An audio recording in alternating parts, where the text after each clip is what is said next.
जी तो स्टूडेंट्स, अब हम बात करते हैं इसके चैलेंजेस क्या हैं सीपैक के। और उसमें पॉइंट्स आपके सामने हैं और बाकी डिस्कशन आपने सुननी है। वन बाय वन मैं आपको एक्सप्लेन करता हूँ सीपैक के चैलेंजेस।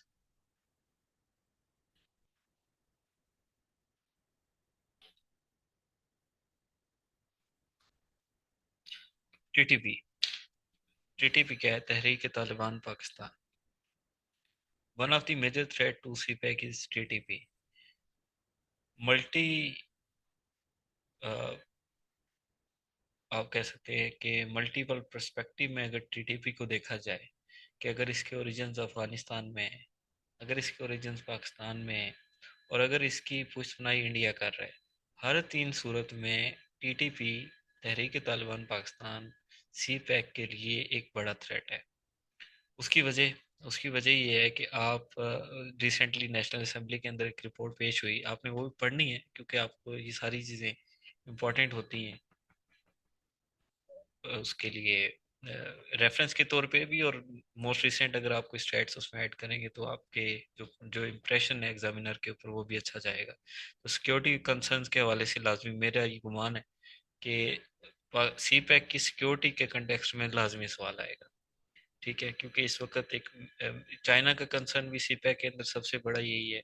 पाकिस्तान का कंसर्न भी इसकी सिक्योरिटी और इसको जो चैलेंजेस हैं उसको कैसे काउंटर की करना है ये है। तो पास्ट पेपर एनालिसिस में मजीद मैं इस चीज़ को आपको समझाऊंगा। टीटीपी टीटीपी ने डियर स्टूडेंट्स लास्ट 4 इयर्स में जो नेशनल असेंबली के स्टेट्स है, नेशनल असेंबली में जो एक रिपोर्ट पेश हुई उसमें 10 अटैक किए। 4 इयर्स में 10 अटैक्स हैं स्पेसिफिकली सी पैक के ऊपर। और उसमें 25 जो चाइनीज़ है उनको जो है वो किल किया गया। और रिसेंटली जो एक चाइनीज इंजीनियर को भी एक आई थिंक मस्तोंग में जो नहीं है बशाम के अंदर अटैक किया था मोस्ट रिसेंटली। चाइनीज इंजीनियर था और उसका कोवर्कर था उसको। तो उसके बाद भी ये एक रिसेंट यानी डेवलपमेंट जब हुई तो चाइना ने भी अपने कंसर्न्स रेज किए और पाकिस्तान भी काफ़ी ज़्यादा इस पे जो है वो अटेंटिव हुआ कि कैसे सिक्योरिटी को ज़्यादा बेहतर किया जा सके। तो सी पैक की सिक्योरिटी के एस्पेक्ट में सबसे बड़ा थ्रेट टीटीपी है। ये चीज़ मैंने आपको पहले भी बताई कि टीटीपी को फिर चाइना ने भी किसी हद तक अफगानिस्तान की जो गवर्नमेंट है उसको भी ये चीज़ बावर कराई है कि वही चाइना अगर अफगानिस्तान के अंदर कोई प्रोजेक्ट कर रहा है, अफगानिस्तान के अंदर कोई इंफ्रास्ट्रक्चर कोई बिल्ड कर रहा है, कोई डेवलपमेंट कर रहा है, तो कोई तालिबान जाके टीटीपी जाके वहां पे अटैक नहीं कर रही। तो वही टीटीपी वहां से उठ के आके पाकिस्तान के अंदर सी पैक को क्यों टारगेट कर रहे हैं? तो चाइना ने ये थोड़ा सा फोर्स किया है अफगानिस्तान की गवर्नमेंट को कि इस चीज़ को किसी हद तक कंट्रोल किया जाए और अफगानिस्तान से ये जो चीज़ें हो रही हैं इनको वहां से जो है ऑपरेट ना किया जाए। पाकिस्तान का मेजर कंसर्न है कि टीटीपी जो है इस वक्त पाकिस्तान के अंदर ये टैक्स ना करे और अफगानिस्तान की जो गवर्नमेंट है, तालिबान की जो गवर्नमेंट है, वो इनको रोके। ऑब्वियसली अफगानिस्तान की जो ज़मीन है, जो सॉइल है और वहाँ पे जो इनके सेफ जोन्स हैं वो पाकिस्तान के खिलाफ यूज़ नहीं होने चाहिए। ये एक मेजर कंसर्न पाकिस्तान का है इस वक्त। टीटीपी एक मेजर थ्रेट है और पाकिस्तान इस चीज़ को स्टेट लेवल पे जो है बड़ा कीनली ऑब्जर्व कर रहा है कि टीटीपी किस तरह से इस प्रोजेक्ट को चैलेंज कर रही है। सेकेंडली इंडिया है। इंडिया ने ऑब्वियसली एक सी पैक के को मॉनिटर करने के लिए, सी पैक को काउंटर करने के लिए एक स्पेशल सेल जो है वहाँ पे वो ऑपरेट कर रहा है, जिसमें उनकी इंटेलिजेंस सर्विसेज भी इन्वॉल्व है, जिसमें उनकी रैब भी वर्किंग कर रही है और जिनका सिर्फ यही टास्क है कि कैसे उन्होंने इस सी पैक को डैमेज करना है। ना सिर्फ इन टर्म्स ऑफ टेररिज्म, ना सिर्फ इन टर्म्स ऑफ अटैक्स, ना सिर्फ in terms of suicide attacks, ना सिर्फ in terms of target killing, but also in aspect के इंटरनेशनली कैसे जो है इसको जो है यानी इंटरनेशनली कैसे इसको जो है वो डिप्लोमेटिकली मुतनाज़ बनाना है। कि जैसे सी पैक के हवाले से जो इंडिया ने एक रेज कंसर्न आपने शो किया कि चाइना जो है वो जीबी गिलगित बल्तिस्तान के अंदर डेवलपमेंट कर रहा है। और गिलगित बल्तिस्तान एक मुतनाज़ इलाका है एजेके और यानी कश्मीर के एस्पेक्ट में एक ऐसा इलाका है कि जहाँ पे कोई इंटरनेशनल पावर आके कोई प्रोजेक्ट नहीं लगा सकती। तो चाइना इंडिया ने बहुत बड़ा वहाँ पे कंसर्न अपना शो किया है। ना सिर्फ कश्मीर के एस्पेक्ट में इस चीज़ को रेज किया इंटरनेशनली, बल्कि उन्होंने ये चीज़ भी वहाँ पे उनके लिए ये चैलेंज भी है कि अगर जीबी के अंदर चाइना का इन्फ्लुएंस बढ़ता है, गिलगित बल्तिस्तान के अंदर चाइना का इन्फ्लुएंस बढ़ता है, तो जो तिब्बत और जो यानी जो इनका आपस में वहाँ पे चाइना और इंडिया की कन्फ्लिक्ट है, तो उसमें भी चाइना पहले से ज़्यादा जो है अटैकिंग पोजीशन में होगा, अटैकिंग इन सेंस के एक स्ट्रांग पोजीशन पे होगा इंडिया को compete करते हुए, लद्दाख के रीजन के अंदर भी, और जो जो इनकी वहाँ पे क्रॉस बॉर्डर टेंशन है वहाँ पे भी। तो ये इंडिया का कंसर्न है, इंडिया के एक स्पेशल सेल इस प्रोजेक्ट को डैमेज करने के लिए काम कर रहा है। ना सिर्फ सिक्योरिटी कंसर्न है, बल्कि उनका एक डिप्लोमेटिक कंसर्न है, इंटरनेशनली सफारती तौर पे भी इन चीज़ों को वो रेज कर रहे हैं। तो India is also a major challenging aspect of CPEC. USA, USA कैसे है dear friends? CPEC China के बीआरआई का एक सब पार्ट है और एक इम्पॉर्टेंट पार्ट है। सी पैक बनने के बाद चाइना जो है वो एक सेफ कॉरिडोर के थ्रू ट्रेड कर सकता है, इंपोर्ट कर सकता है, एक्सपोर्ट कर सकता है। और चाइना ने अमेरिका की जो ट्रेड या वो है मलाका की स्ट्रेट, उसके चैलेंजेस को ओवरकम करने के लिए इस रूट को अडॉप्ट किया है। तो वहां पे तो चाइना को यूएस जो है थ्रेट कर रहा था अपने अलाइज के थ्रू, नेटो के थ्रू, और नेटो अलाइज के थ्रू। और इसके अलावा जो यानी वहाँ पे ताइवान इशू में वहाँ पे भी उसकी इन्वॉल्वमेंट थी, कोरिया के अंदर उसका इन्फ्लुएंस है, उस पूरे रीजन के अंदर यूएसए का इन्फ्लुएंस है। तो चाइना ने जब रिप्लेसमेंट सीपैक की फॉर्म में ये तलाश कर ली है कि पाकिस्तान के थ्रू उन्होंने अपनी इंपोर्ट एक्सपोर्ट करनी है एज अ मेजर रूट, तो यूएसए का कंसर्न क्या है कि वो इस प्रोजेक्ट को डैमेज करें, कि बजाय इसके कि चाइना इसको अचीव कर ले, कंप्लीट कर ले और एक सेफ जोन को वो यूज कर ले, तो वो ये चाहते हैं कि ये प्रोजेक्ट कंप्लीट ना हो। ठीक है। और ये प्रोजेक्ट की जो पर्क्स एंड प्रिविलेजेस चाइना को, वो यहाँ पे अगर हम ये भी फोकस कर लेंगे, although अगर यूएसए का टारगेट पाकिस्तान नहीं भी हो, तो भी उनका टारगेट चाइना तो है, और वो इसको टारगेट करते हैं स्पेशली इकोनॉमिक एस्पेक्ट के अंदर।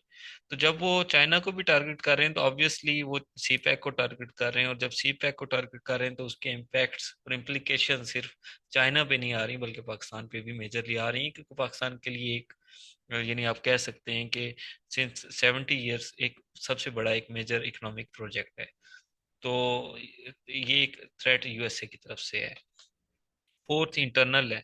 इंटरनल को मैं हाइब्रिड वारफेयर के साथ, फिफ्थ जनरेशन वारफेयर के साथ भी लिंक करूंगा कि पाकिस्तान के अंदर भी बतौर नेशन भी ना हमारे दरमियान कई चीज़ें फैला दी जाती हैं, और हमारा भी एक नेचुरली एक एटीट्यूड होता है किसी चीज़ के बारे में कि किसी पॉजिटिव चीज़ को भी हम हमेशा, हर चीज़ का एक क्रिटिक व्यू होता है और वो होना चाहिए, और एक कंसर्न होना चाहिए नेगेटिव भी कि चाइना पाकिस्तान को लाइक श्रीलंका तो ट्रीट नहीं करेगा कि पाकिस्तान डेप्ट में आ जाए तो बाद में चीज़ों को टेक ओवर कर लेगा, लाइक ईस्ट इंडिया कंपनी जैसे उसने सब कंटिनेंट में आके पावर्स को टेक ओवर कर लिया था। कंसर्न्स होने चाहिए, उनको काउंटर भी होना चाहिए।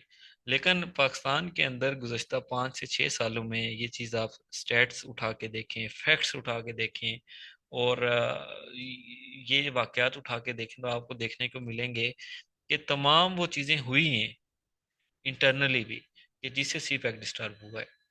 चाहे वो हमारी पॉलिटिकल जो गवर्नमेंट रही, उसके उन्होंने भी यानी कंसर्न शो किए, स्टेक होल्डर ने कंसर्न शो किए, जी ये पाकिस्तान के फायदे का सौदा नहीं है, इसमें तो चाइना के मुफाद हैं। और उन्होंने डायरेक्टली ना सिर्फ इस प्रोजेक्ट को टारगेट करके प्रेस कॉन्फ्रेंसिस की, कैबिनेट के अंदर जो है वो डिस्कशन में इन चीज़ों को लाया, बल्कि ओपनली पब्लिकली भी इस पे जो है वो इस तरह के आर्गूमेंट्स दिए। तो जब गवर्नमेंट ऑफिशियल्स की तरफ से इस तरह की स्टेटमेंट आई, तो उसके बाद चाइना की तरफ से भी चीज़ें जो है वो सर्द की तरफ चली गई, और 3 से 4 साल ऐसे गुजरे हैं कि जिसमें ऑलमोस्ट प्रोजेक्ट पे काफी हद तक यानी काम या तो ना होने के बराबर रहा और काफी हद तक रुक गया। तो इस प्रोजेक्ट को काफी हद तक मुतराज़ी बनाने की कोशिश की गई। यहाँ पे एक चीज आप खुद एक चीज मद्देनजर रखें कि अगर ये प्रोजेक्ट कंप्लीट नहीं होता, ठीक है, और तो इसमें नुकसान किसका है? ठीक है, नुकसान ऑब्वियसली पाकिस्तान का है। और चाइना, एक चाइना का तो अपना नुकसान है, लेकिन इसमें चाइना की तो चले इन्वेस्टमेंट है ना, लेकिन पाकिस्तान का तो एक इन्वेस्टमेंट भी बाहर से आ रही है, प्रोजेक्ट्स भी बन रहे हैं, डेवलपमेंट भी हो रही है, और उसके बाद वो नाकाम होता है तो पाकिस्तान का यानी एक तरफ फायदा हो रहा था तो दूसरी तरफ नुकसान होगा। ठीक है। और टोटली ऑपोजिट सिनेरियो है। तो अगर पाकिस्तान की नाकामी, सीपैक की नाकामी, यूएसए की कामयाबी है, तो उसके अंदर जो हाइब्रिड वारफेयर के थ्रू, डिस्कशंस के थ्रू, पॉलिटिकल गवर्नमेंट्स के थ्रू, पॉलिटिकल रिप्रेजेंटेटिव्स के थ्रू, स्टेट के रिप्रेजेंटेटिव्स के थ्रू, और सोशल मीडिया के थ्रू, और मीडिया के थ्रू जो एक कंसेंसस डेवलप किया गया, इस प्रोजेक्ट को टारगेट किया गया, मुतनाज़ किया गया, सिक्योरिटी को इंश्योर नहीं किया गया, तो उस सब का नुकसान क्या हुआ कि सी पैक पे काम रुका काफ़ी हद तक। और बीच में कई प्रोजेक्ट्स ऐसे थे जो कि फिर उन पे आप कह सकते हैं कि स्टे भी हो गया। तो उससे क्या हुआ कि जो टारगेट या जो एतमाद यानी दोनों गवर्नमेंट्स का बिल्ड हुआ था वो भी ब्रेक हुआ। और फिर जो इसकी आप कह सकते हैं कि जो एफिशिएंटली इस प्रोजेक्ट पे काम हो रहा था वो भी सुस्तरवी का शिकार हुआ। तो पाकिस्तान के इस प्रोजेक्ट को, या चाइना के इस प्रोजेक्ट को, या चाइना पाकिस्तान के इस प्रोजेक्ट को, ना सिर्फ टीटीपी से खतरा है, ना सिर्फ इंडिया से खतरा है, ना सिर्फ यूएसए की ग्लोबल जो उनकी एक डोमिनेंस का जो जो जो जो टास्क है, जो एम्स हैं, जो उन्हें मेंटेन करना है, उससे खतरा है, बल्कि पाकिस्तान को इंटरनली भी पाकिस्तान की अपनी गवर्नमेंट से, पाकिस्तान के अपनी पॉलिटिकल जो रिप्रेजेंटेटिव्स हैं उनसे, और पाकिस्तान की अपने पॉलिसी मेकर से भी खतरा है कि इस प्रोजेक्ट को क्या वो भी वही अहमियत देंगे कि जिस तरह से जब इसको स्टार्ट किया गया, तो उस तरह इसको जिस तरह प्लान किया गया तो तब दी गई। तो ये नहीं, इंटरनल चैलेंजेस भी इसमें अच्छे खासे हैं। तो ये कुछ चैलेंजेस मैंने आपके साथ शेयर किए हैं। आई होप कि कुछ नॉलेज आपका या कुछ डायरेक्शंस आपकी क्लियर हो गई होंगी कि इस प्रोजेक्ट को क्या क्या चैलेंजेस हैं। ऑब्वियसली ये जो 4 पॉइंट्स आपके सामने हैं, इसमें अगर हम देखेंगे जी, एक प्रोजेक्ट है उसके टीटीपी से भी चैलेंज है, उसको इंडिया से भी चैलेंज आ रहा है, उसको यूएसए से भी चैलेंज आ रहा है, उसको इंटरनल चैलेंज भी है। तो ये कौन सा कोई ऐसा प्रोजेक्ट है जिसके ऊपर इतने मल्टीपल फ्रंट से चैलेंजेस है। तो ये बात समझने की है कि ये पाकिस्तान की एज ऑफ नाउ रिसेंटली जो जितनी इन्फ्लेशन है, या जो जो हाल है इकोनॉमी का, उसके अंदर एक यही चीज नजर आती है कि जो उम्मीद है कि लॉन्ग टर्म में हमारी एग्रीकल्चर सेक्टर डेवलप हो जाए, जॉब्स की अपॉर्चुनिटीज क्रिएट हो जाएं। बाकी तो कुछ नहीं है। तो एक मेजर उम्मीद यही है, तो इसलिए कंसर्न भी यही है। और जब कंसर्न यही है पाकिस्तान की डेवलपमेंट के लिए पाकिस्तान का, तो ऑब्वियसली पाकिस्तान को डैमेज करने के लिए जो इसके ओपोनेंट्स हैं, इंडिया है, यूएसए है, या टीटीपी है, या कोई और प्रेशर ग्रुप है, तो उनका फोकस भी यही प्रोजेक्ट है कि पाकिस्तान के इस पोटेंशियल प्रोजेक्ट को टारगेट किया जाए। तो आपने इसकी संगीनी को समझना है। मजीद इसको पेपर के एस्पेक्ट में मेरा ये बिलीव है कि इस बार पाकिस्तान अफेयर या करंट अफेयर और इवन ऐसे के अंदर भी इस डोमेन से ये सवाल लाजमी आएगा। मजीद अभी मैं पास्ट पेपर की तरफ जा रहा हूँ तो वहां पे इस चीज़ को एक्सप्लेन करूंगा। 2023 में ये सवाल आया था जी, करंट अफेयर के अंदर, के discuss the project idea CPEC which is a great leap forward of economic regionalization is the globalized world, in the globalized world, explain its potential advantages, challenges and future prospects. अच्छा, 2024 English ऐसे का ये जो एक question था, statement आपके सामने है। CPEC and Indo middle east Europe new war fronts. ये बात मैंने लेक्चर के अंदर आपको पहले भी बताई है कि इसको कहते हैं IMEC, India Indo middle east Europe जो है कॉरिडोर।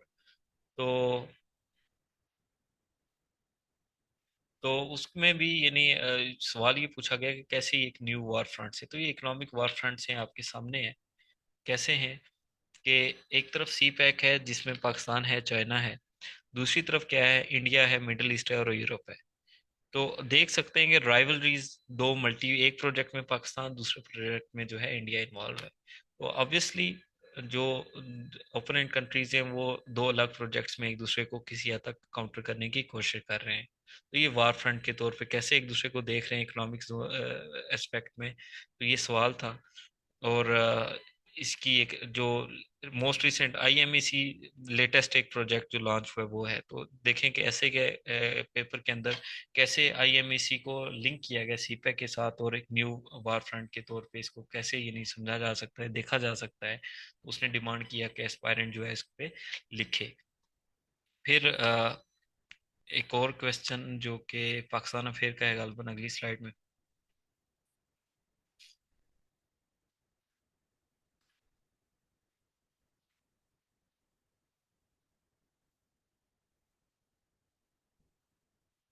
अच्छा जी, एक और सवाल यहाँ पे है, ये इंग्लिश ऐसे का ही 2018 का है, इसमें सीपैक के ऊपर सवाल है कि जी China Pakistan economic corridor with its socio economic implications for the region and the world. ठीक है, 2018 का ये सवाल है। अच्छा, फिर 2021 का पाकिस्तान अफेयर का क्वेश्चन है, जिसमें जो क्वेश्चन है, ये question number 4, how CPEC phase 2 will galvanize industrialization employment in Pakistan. अच्छा, ये चीज़ मैं अब आपको समझाना चाह रहा था कि 2018 में देखें, 2015 में प्रोजेक्ट स्टार्ट हुआ है ना, तो उसने जब ऐसे का पेपर दिया है, तो उसमें उसने बड़ी इनिशियल बात की है प्रोजेक्ट के बारे में, क्या कि China Pakistan economic door and its socio economic implication for the region and the world. तो जब ये प्रोजेक्ट स्टार्ट हो रहा था और डेवलपमेंट के फेज में था, फेज 1 चल रहा था, तो उसने उसके बारे में उसने सवाल किया। तो ऑब्वियसली आज अगर ये सवाल आएगा ऐसे का, तो वो इस डोमेन से तो सवाल नहीं पूछेगा, इसके लेटेस्ट जो वर्जन है उस बारे में पूछेगा। पाकिस्तान अफेयर के एस्पेक्ट में देखें, तो उस वक्त उसने ये क्वेश्चन किया 2021 में फेज 2 के बारे में, कैसे इंडस्ट्रियलाइजेशन गलोनाइज हो रही है और एम्प्लॉयमेंट पाकिस्तान के अंदर बेहतर हो रही है। तो उस वक्त की मोस्ट रिसेंट डेवलपमेंट क्या थी, फेज 2 पे काम हो रहा था, तो उसने उसी को फोकस करके पाकिस्तान अफेयर में सवाल पूछा। अब जो सवाल में जो बात मैं आपको समझा रहा था कि दी मोस्ट रिसेंट डेवलपमेंट जो प्रोजेक्ट की है ना, उस चीज को उठा के एग्जामिनर पूछेगा आपसे। ठीक है, उसकी मिसाल आपके सामने है, 2024 में उसने सी पैक की, ये नहीं पूछा फेज 1 में क्या है, फेज 2 में क्या है, फेज 3 में क्या है, पाकिस्तान के क्या ऑब्जेक्टिव्स हैं, चाइना के क्या ऑब्जेक्टिव्स हैं और क्या इसमें चैलेंजेस हैं, नहीं। उसने फोकस किया the most recent development IMEC को, और उसने कंपैरिजन पूछा कि कैसे ये एक दूसरे को जो है वो compete कर रहे हैं। तो इसी तरह से जिस चीज में मैं एम्फोसाइज करना चाह रहा हूँ वो ये है कि पाकिस्तान के एंड में और चाइना के एंड पे ये चीज समझने की है कि सी पैक के लिए द मोस्ट इम्पोर्टेंट कंसर्न इस वक्त का क्या है, कि कैसे दोनों दोनों मुल्क इस प्रोजेक्ट को कंप्लीट करेंगे, और जो चैलेंजेस इसमें सिक्योरिटी के एस्पेक्ट में दरपेश हैं, कैसे उनको ओवरकम करना है। तो ये इस वक्त दोनों कंट्रीज का मेजर कंसर्न है, जिस कंसर्न को क्लियर करने के लिए रिसेंटली पाकिस्तान की जो स्टेक होल्डर हैं, चाहे वो मिलिट्री इस्टेब्लिशमेंट है, चाहे वो जो हमारी सिविलियन गवर्नमेंट है, दोनों जो लीडरशिप है वो उन्होंने रिसेंटली चाइना का भी विजिट किया और वहाँ पे इंश्योर किया है कि हम जो है चाइना के प्रोजेक्ट के ऊपर जितने भी उनके एम्प्लॉयज हैं, जितने उनके इंजीनियर्स हैं, उनको भी प्रोटेक्ट करेंगे, और जो हमारे टास्क एंड टारगेट्स हैं उनको भी हम जो है वो अचीव करेंगे। तो ये छोटी पाकिस्तान की तरफ से बार बार वहां जाके भी दी गई है। इस बात से आप इस चीज का अंदाजा लगाएं कि सी पैक के प्रोजेक्ट के एस्पेक्ट में सबसे मेजर इस वक्त चीज क्या है जो अंडर डिस्कशन है, वो इसकी सिक्योरिटी और वो इसकी डेवलपमेंट है। और उनको ये भी कंसर्न है कि पाकिस्तान के अंदर गवर्नमेंट चेंज हो जाती है, पाकिस्तान के अंदर पॉलिटिकल डिस्टेबलाइजेशन हो जाती है, पाकिस्तान के अंदर पॉलिटिकल पोलराइजेशन है, कल को कोई और गवर्नमेंट आएगी तो वो उठा के इसको दोबारा रोल ओवर कर देगी, इसकी क्या श्योरिटी है।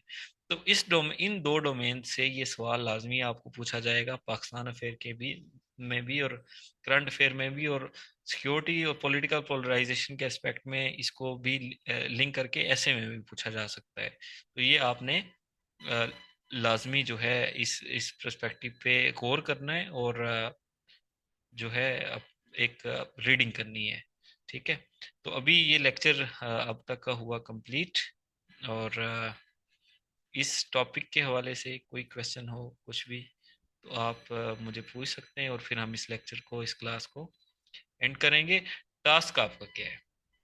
टास्क आपका ये है कि IMEC से मैं आपको टास्क नहीं देता, क्योंकि ये मैं आपको पढ़ाऊंगा अगले सेशन में। तो ये एक डिफिकल्ट भी है IMSC को अंडरस्टैंड करना, कि नया नया प्रोजेक्ट है, इस पे बहुत ज़्यादा मटेरियल भी नहीं पड़ा हुआ अभी भी वीडियोस की फॉर्म में या PDF की फॉर्म में। तो ये टास्क तो मैं आपको चले नहीं देता, लेकिन आप इसकी जो है ना, ये एक तो ग्लोबल जो एक गोल्डन रिंग वाली वो रीडिंग आपका टास्क है, वो आपने पढ़ना है। ग्वादर प्रोजेक्ट को आपने स्पेसिफिकली पढ़ना है, क्योंकि बाकी बहुत सारी चीज़ें तो यहाँ से क्लियर हो गई हैं आपको। लेकिन आपने जो ये 2018 का क्वेश्चन है ना, China Pakistan economic corridor and its socio economic implication for the region and the world, इस पे आउटलाइन भी बनानी है, और आउटलाइन बना के मुझे PDF भेजनी है। और अगर कोई ऐसे भी लिख सके तो फिर क्या ही बात है, लेकिन आउटलाइन तो मस्ट आप बनाए। अब यहाँ पे शायद आप ये सोचें कि ये सवाल अब एग्जाम में नहीं आना, या इस पर्सपेक्टिव से सवाल नहीं आएगा, तो ये लिखने की क्या वजह है? उसकी वजह ये है कि आप इस पे आउटलाइन प्रिपेयर करेंगे तो आपने जो जीरो लेवल से लेकर अब तक हमने ये पूरा सेशन किया है, तो उसमें आपकी इंफॉर्मेशन कितनी बिल्ड हुई है। ये बड़ा एक जेनेरिक किस्म का स्टेटमेंट है जिसमें सीपैक के बारे में पूछा गया है कि ये है क्या, और इसके इम्प्लीकेशंस क्या हैं रीजन के लिए, वर्ड के लिए। तो आप इस पे आउटलाइन प्रिपेयर करें इस क्वेश्चन के ऊपर, और वो आप पीडीएफ फॉर्म में बाय संडे जरूर जो है वो भेज दें मुझे। ये आपका टास्क है। दो टास्क हैं, एक टास्क ये कि आपने रीडिंग करनी है वो गोल्डन रिंग वाली और ग्वादर वाली, और दूसरा ये आउटलाइन वाला टास्क है, ये आपने प्रिपेयर करना है। तो नेक्स्ट सेशन के अंदर फिर मैं आप नेक्स्ट सेशन जब हमारा होगा तो उससे पहले पहले आपकी जो आउटलाइन है वो मैं चेक करके आपको भेज दूंगा। तो ये था आज का लेक्चर सीपैक के ऊपर। कोई भी सवाल हो, कोई भी चीज़ समझ ना आई हो, आप अभी भी सर अस्सलाम ये वालेकुम। पूछ सकते हैं। जी। अस्सलाम वालेकुम सर। वालेकुम अस्सलाम। How are you sir? अल्हम्दुलिल्लाह। सर सवाल ये है कि आपने सीपेक इस जो है वो बात की कि सीपेक सारा जो फेजेस भी डिफाइन किए, सारा कंक्लूजन और पास पेपर का एनालिसिस भी बताया, और आपने गवादर का भी अच्छा सा बताया जो पहले पता नहीं था शायद। और इसमें जो है वो बलूचिस्तान के लिए कितना फायदेमंद है ये सीपेक? क्या बलूचिस्तान के लिए कुछ बेनिफिशियल हैं सीपेक के इस कॉरिडोर में जो एग्रीमेंट्स हैं या नहीं? एक सेकंड मैं दोबारा से स्लाइड खोलता हूँ। जी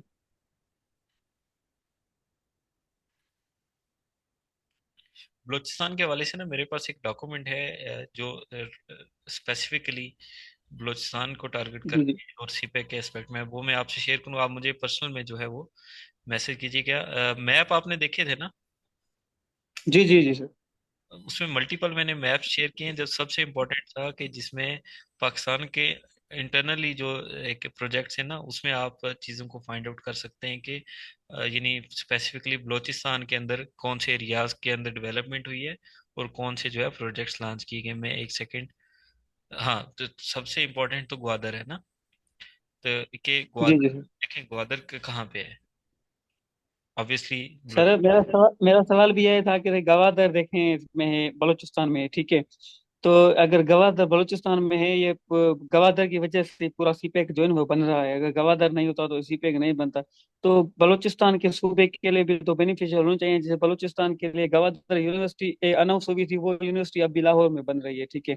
और दूसरा अभी जो ये थोड़ा टेररिज्म वाला इशू चल रहा है इसमें, एक बलूचिस्तान में रिसेंटली जो अटैक्स हुए थे, जो पीपल्स किल्ड हो गए थे, इनके लिए भी कहा जाता है कि वो इंडिया के थ्रू और ईरान के थ्रू जो है वो ये टेररिज्म की जाती है सीपे को काउंटर करने के लिए। और जैसे आपने थ्रेट बताया इंडिया का, कि इंडिया भी थ्रेट कर रहा है यूएसए की हेल्प से, यूएस भी चाहता है कि सीपे काउंटर हो। जैसे जीबी में इंडिया इंडिया जो है वो चाहता है कि मैं कब्जा कर लूँ, और कुछ जो है क्लेम करता है कि कुछ इलाके मेरे हैं। ये सारा तो सीपे को काउंटर करने के लिए है, जीबी टू गवर्नर तक। हाँ, देखें इसमें बलूचिस्तान के एस्पेक्ट में ना आपने दो बातें की हैं। एक बात ये है कि बलूचिस्तान के अंदर रिसेंट जो अटैक हुआ उसमें ईरान, इंडिया, बलूचिस्तान की जो लोकल एक ग्रुप्स हैं, उनकी तरफ से तो चले अटैक्स है ही। एक तो जनरली बलूचिस्तान के अंदर जो जो सूरत हाल है, जो सिचुएशन है, या वहाँ पे अपराइजिंग है, वो एक एक अलग चैप्टर है। और लेकिन दूसरे एस्पेक्ट में जब वो दहशतगर्दी, वो टेररिज्म, वो टेररिस्ट एक्टिविटीज सीपैक के साथ लिंक हो रही है ना, तो वो बड़ा चैलेंज बन रही है। ठीक है।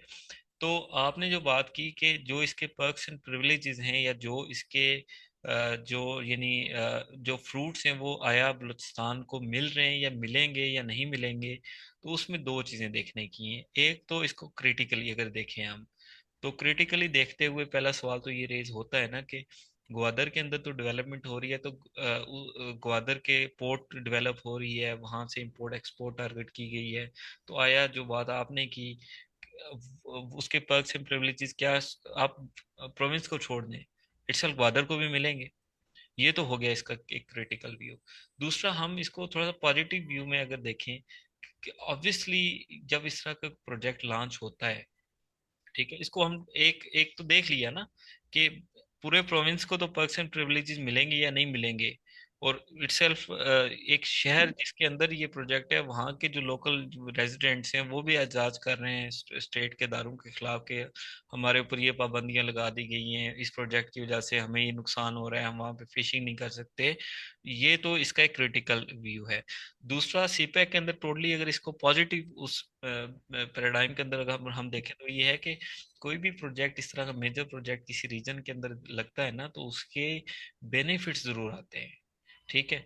और उसमें डेफिनेटली सर। ऑब्वियसली यानी सिक्योरिटी ऑब्वियसली कंसर्न्स भी जो है काफी हद तक इम्प्रूव होते हैं, वहाँ पे डेवलपमेंट होती है, जी वहाँ पे जो है रूट्स डेवलप होते हैं।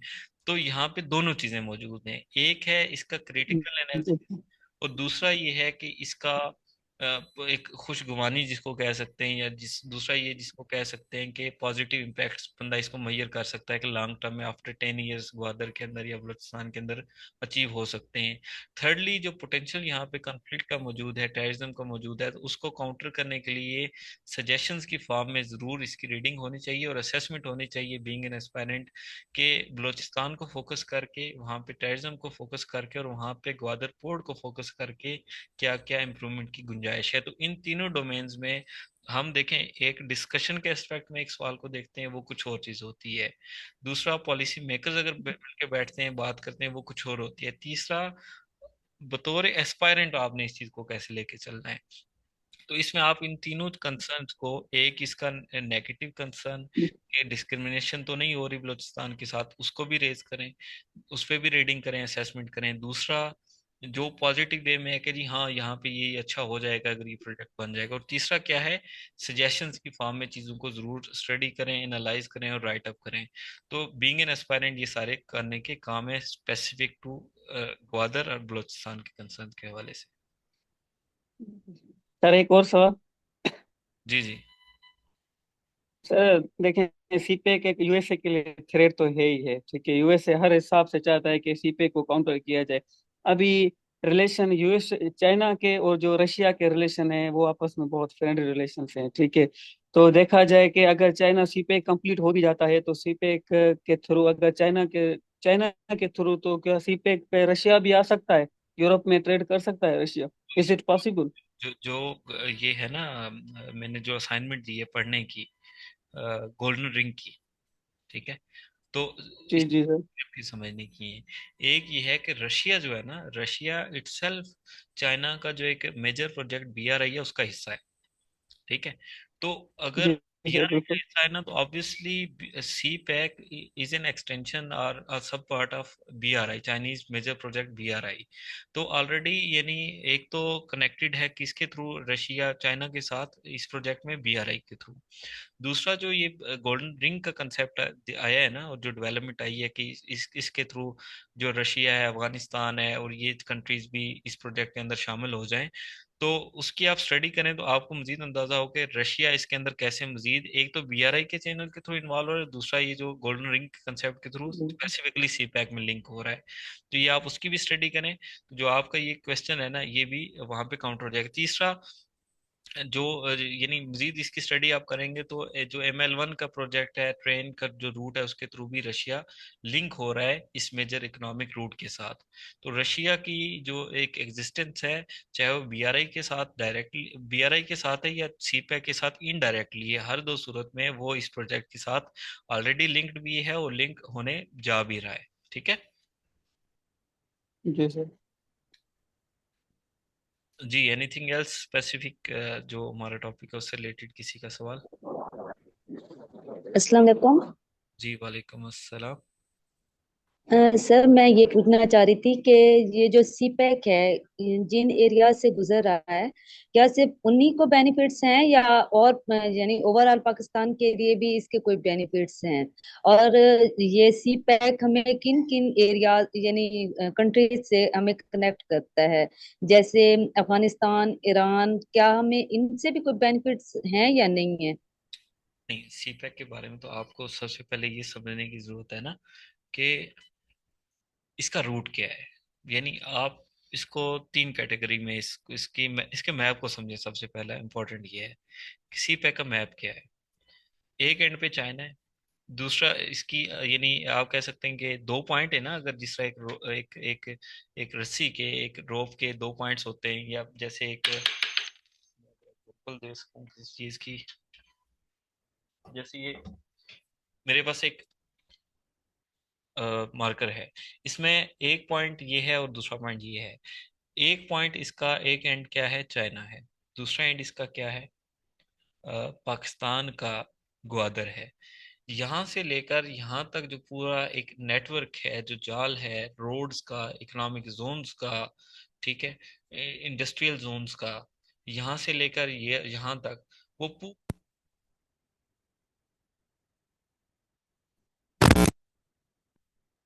फैला हुआ है। आप उस मैप को देखेंगे ना, तो स्पेसिफिकली ये जो यानी कनेक्टेड है किसके साथ, पाकिस्तान और चाइना का प्रोजेक्ट है। अच्छा, ये प्रोजेक्ट अब पाकिस्तान के लिए या चाइना के लिए इन बिटवीन किसके है, दोनों मुल्कों के दरमियान है ना। लेकिन अब दुनिया के साथ इसका क्या रोल है, दुनिया के साथ इसका रोल क्या है कि जब ये प्रोजेक्ट कोई भी ट्रेड, कोई भी आइटम्स, कोई भी मटेरियल अगर पाकिस्तान के अंदर प्रोड्यूस हो रहा है या अगर चाइना के अंदर प्रोड्यूस हो रहा है, तो वो ग्वादर तक पहुंच रहा है ना, तो ग्वादर या कराची पोर्ट पे पहुंचने के बाद वो दुनिया तक पहुंच रहा है कैसे। मैंने आपको बताया कि 70% ऑफ जो एक जो ट्रांसपोर्ट है सी की, वो ग्वादर के सामने से गुजरती है। तो क्या ग्वादर पे जब कोई मटेरियल, कोई कोई कोई आपका एक्सपोर्ट जो जब वहाँ पहुंचेगी, तो क्या फिर वो 70% ऑफ दी वर्ल्ड तक नहीं उसको एक्सेस करेगी, मिडल ईस्ट तक एक्सेस नहीं करेगी, अफ्रीका अफ्रीका तक एक्सेस नहीं करेगी। तो ये प्रोजेक्ट यानी दो एंड पे, आल दो यहाँ पे चाइना है, यहाँ पे आपकी ग्वादर पोर्ट है तो इस सिर्फ यहाँ से यहाँ तक एक रूट लगता है, एक एक रोड्स का नेटवर्क, एक इंडस्ट्रीज का नेटवर्क, एक इकोनॉमिक जोन्स का नेटवर्क लगता है। लेकिन जब कोई चीज यहाँ से यहाँ तक पहुंचेगी तो उसके बाद वो दुनिया तक पहुंचेगी। तो यहाँ से इस चीज का आप अंदाजा लगा लें कि ये कॉरिडोर तो दो मुल्कों के दरमियान है, सी पैक, लेकिन इसकी एक्सेस कहाँ तक है, पूरी दुनिया तक है, through the routes of sea, through the Gwadar port. So I believe के जहाँ तक आपने बात की है जी अफगानिस्तान की या किसी ईरान की, तो इकोनॉमिक कॉरिडोर के अंदर जो इनिशियल जो इसकी मैपिंग है उसके अंदर डायरेक्टली वो आके किसी कंस्ट्रक्शन के अंदर या रेलवे लाइन के अंदर या उस तरह से इन्वॉल्व नहीं है, लेकिन इनडायरेक्टली, और ये जो गोल्डन रिंग का कंसेप्ट है उसके अंदर आके जो जो मल्टीपल नेबरिंग कंट्रीज हैं वो भी इसमें शामिल हो सकते हैं। तो इनिशियली ये दो कंट्रीज का प्रोजेक्ट है, पाकिस्तान और चाइना का, लेकिन इसकी एक्सेस जो है मल्टीपल कंट्रीज तक हो जाती है जब ये ग्वादर तक और कराची के पोर्ट तक पहुंच जाता है। दूसरा सवाल कि क्या ये सिर्फ जो स्पेसिफिकली यानी दो रीजन्स के जहाँ पे ये स्टार्ट हो रहा है जहाँ पे खत्म हो रहा है उन्हीं को बेनिफिट करेगा, नहीं।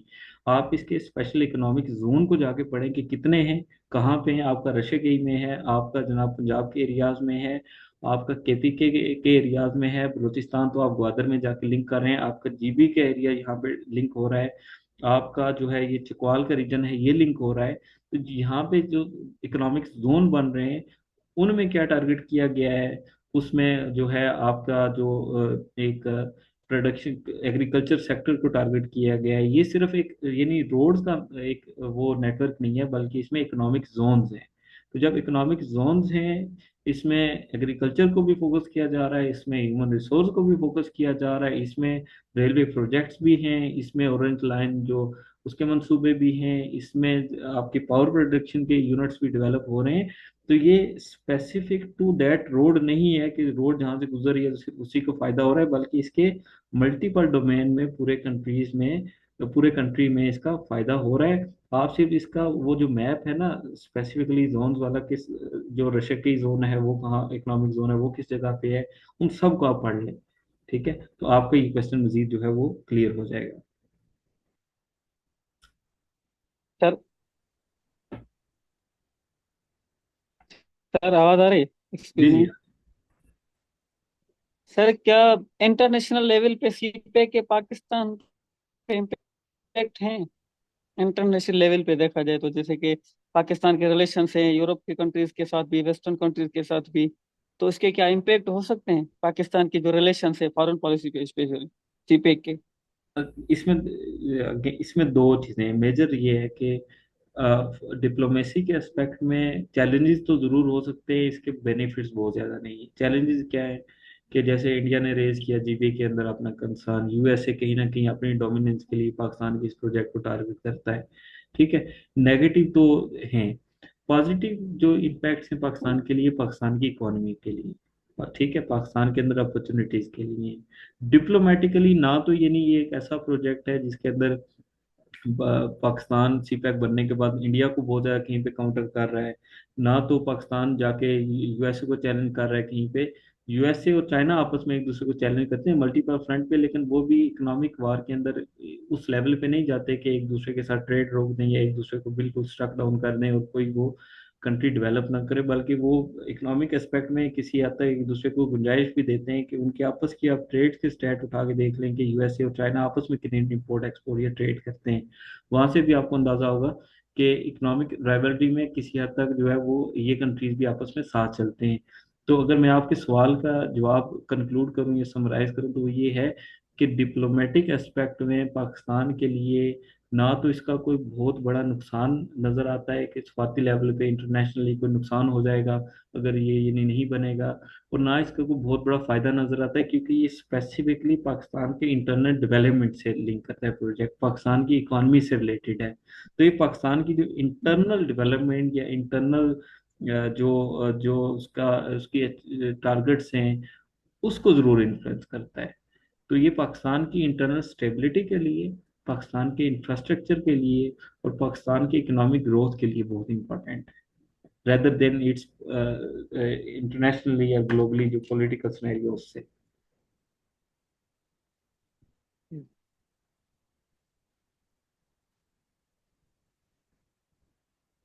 जी, एनीवन एल्स?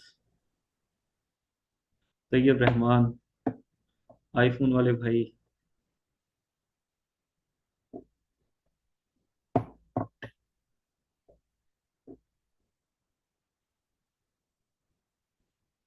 और एक चीज ये समझनी है कि एग्जाम के अंदर ना इस तरह का कोई भी टॉपिक लगा लिपटा नहीं आता कि आप सी पैक के ऊपर नोट लिखते हैं या कुछ भी।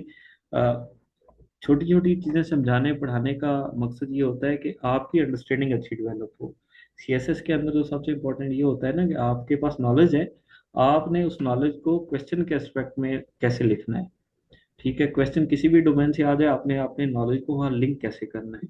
तो जब आपको इसकी तमाम बेसिक्स पता होंगी, फेज वन क्या है, टू क्या है, थ्री क्या है, फोर क्या है, पाकिस्तान के लिए क्या इंपॉर्टेंस है, चाइना के लिए क्या इंपॉर्टेंस है, चैलेंजेस क्या है, एक पूरा आपने ए टू जेड इसको पढ़ लिया ना, समझ लिया, तो उसके बाद किसी भी डोमेन से सवाल आ जाए, चाइना के एंड से आ जाए, यूएसए के कंसर्न के हिसाब से आ जाए, इंडिया के कंसर्न के हिसाब से आ जाए, पाकिस्तान की इकोनॉमिक ग्रोथ के एस्पेक्ट से सवाल आ जाए, तो आप अपनी इस सारी इंफॉर्मेशन को लिखते कैसे हैं, ये इम्पोर्टेंट है। तो आप इसको, इसके हर एस्पेक्ट को पढ़ें, लेकिन इम्पोर्टेंट ये भी है कि आप एग्जाम के अंदर जो सवाल आए हैं उसको कैसे समझते हैं, और उस अपनी उस पूरे एक जो आपके पास एक स्टॉक ऑफ नॉलेज है अच्छा खासा, उसको कैसे रेक्टिफाई करते हैं उस स्पेसिफिक टॉपिक के साथ जिस डोमेन में उसको पूछा गया, ये सबसे इम्पोर्टेंट है। ठीक है, तो आई थिंक कोई और सवाल नहीं है किसी का? सर सवाल नहीं, और काइंडली ये आज की स्लाइड शेयर करवा दीजिएगा ग्रुप में। हाँ, मैं भेज दूंगा। रीडिंग मटेरियल आपको मिल गया था ना? जी जी, वो मिल गए। आज की स्लाइड जो है ना वो शेयर जी, करवा दीजिएगा ग्रुप। जो जब मैं प्रेजेंटेशन बना रहा था तो कुछ डेटा और भी है मेरे पास, वो भी आपके साथ शेयर करता जी हूँ, और जी। कुछ इंपॉर्टेंट लिंक्स भी आप तक मैं आपको शेयर करूंगा। तो सर वो आप वेबसाइट कौन सी बता रहे थे कि जो डेवलपमेंट्स होती हैं मेजर वगैरह ऐसी पे की वो वहाँ पे मौजूद होते हैं, आप वो तो आपने। जस्ट दो चीज़ें सर्च कर लेना, एक तो जो पाक चाइना फ्रेंडशिप सेंटर है इस्लामाबाद ओरिएंटेड, उसको ज़रूर फॉलो करें इस टॉपिक के लिए। पाकिस्तान चाइना रिलेशंस के एस्पेक्ट में भी, सीपैक के एस्पेक्ट में भी, उनकी रिसर्च और जो उनकी जो न्यूज़ वगैरह होती है उसको ज़रूर फॉलो करते रहें। प्रेस रिलीज जो होती है उसको फॉलो करें, पाक चाइना फ्रेंडशिप सेंटर। ठीक है, और दूसरा जो स्पेसिफिकली है सीपैक से रिलेटेड, ठीक, आप सर्च करेंगे सिंपली, अगर ये भी लिख दे जी सीपैक इन पाकिस्तान, तो आपको जो है ना नीचे बहुत सारी लिंक्स ऐसे आ जाएंगे जिसमें आपको पता चल जाएगा कि स्पेसिफिकली। सर ऐसे तो ढेर सारे आ जाते हैं, फिर नहीं कंफ्यूज हो नहीं, जाते हैं कि कौन वहां सा पे आप, पढ़े कौन सा ना। मैं भेज भी देता हूँ, लेकिन वहां पे लिखा होगा cpec.org इस तरह करके ना, वो ठीक है। ऑफिशियल जो है वेबसाइट है। ठीक है, मैं भेज देता हूँ अभी। Thank you sir, thank you. ठीक है, चलें। अपना बहुत सारा ख्याल रखें, नेक्स्ट सेशन में इंशाल्लाह आपसे होगी मुलाकात। तब तक के लिए अल्लाह हाफिज़। और आई बिलीव कि तमाम जो एफर्ट है पढ़ाने की, समझाने की, ये आपके एग्जाम के पर्सपेक्टिव में आपके लिए हेल्पफुल साबित है। Wish you good luck. अल्लाह हाफिज़। सर माशाल्लाह, total outstanding. God bless you. Thank you, thank you. अल्लाह हाफिज़। Thank you sir.